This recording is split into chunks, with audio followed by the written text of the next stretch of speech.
এরা বিদেশের আমেরিকার ভিসা লাগিয়েছে যাতে তারা ছাত্রলীগের প্রত্যেকটি নেতা কর্মীকে আজকে যুক্তরাজ্যের এই ছাত্রলীগের এই সমাবেশ থেকে আমি ঘোষণা করতে চাই, প্রত্যেকটি বিমানবন্দর, প্রত্যেকটি স্থলবন্দর যাতে এরা না পালাতে পারে, এদের বিচার বাংলার মাটিতে হবে।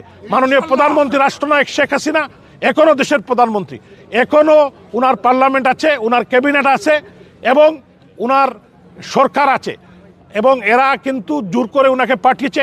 ইনশাল্লাহ জননেত্রী শেখ হাসিনার নেতৃত্বেই এই খুনি ইউনূস চক্র এবং তাদের যারা দূষর এবং বিশেষ করে যে বাসুর উপদেষ্টারা, তারা আজকে বাংলাদেশকে ধ্বংসলীলা চালাচ্ছে।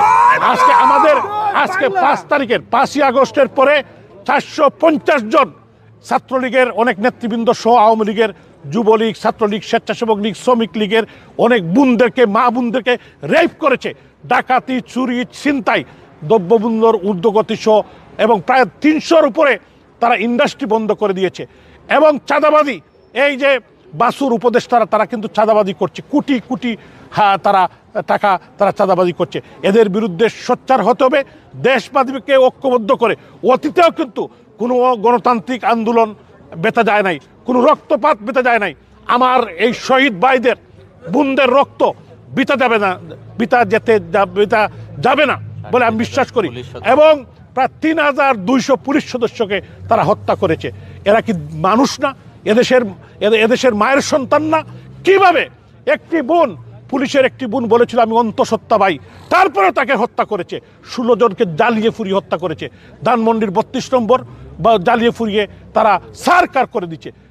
ধানমন্ডির 32 নম্বর এদেশের মুক্তিযুদ্ধের সূতিকাগার। জাতির পিতা বঙ্গবন্ধু শেখ মুজিবুর রহমান 24 বছরের যে আন্দোলন, এদেশের মানুষের স্বাধিকার আন্দোলন, বাংলাদেশের মানুষের মহান মুক্তিযুদ্ধ থেকে শুরু করে প্রত্যেকটি আন্দোলন এই 32 নম্বরের বাড়ি থেকে হয়েছে। কিন্তু আজকে এই বাড়িতে আগুন লাগিয়েছে, তার মানে সারা বাংলাদেশের মানুষের হৃদয়ে আগুন লাগিয়েছে। এই খুনিদের বিচার বাংলার মাটিতে হবে। আমি সবাইকে, এই প্রবাসী বাঙালিদেরকে, যারা প্রবাসী ভাই বোনেরা আছেন, আমাদের মা বোনেরা আছেন, সবাইকে আহ্বান জানাবো, আপনারা দেখেন আপনাদের মাতৃভূমি অনেকে আছেন এখনও বয়োজ্যেষ্ঠ, যারা মুক্তিযুদ্ধের সময় টাকা দিয়েছিলেন, যুদ্ধ করেছিলেন, অংশগ্রহণ করেছিলেন, সংগঠিত করেছিলেন, তারা অনেকেই এখনও জীবিত আছেন। আমাদের যুক্তরাজ্য আওয়ামী লীগের সংগ্রামী সভাপতি সহ অনেক মুরব্বিয়ান আছেন, তারা কিন্তু এখনও বেঁচে আছেন। আমি সবাইকে আহ্বান জানাবো, এইদের বিরুদ্ধে আপনারা আপনাদের মুখ খুলেন, আপনারা দেখেন এই বাংলাদেশের কি অবস্থা।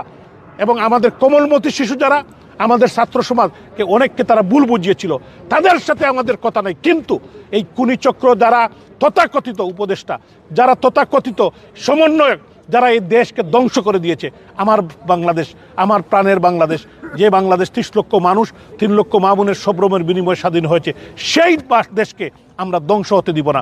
এই দেশকে আমরা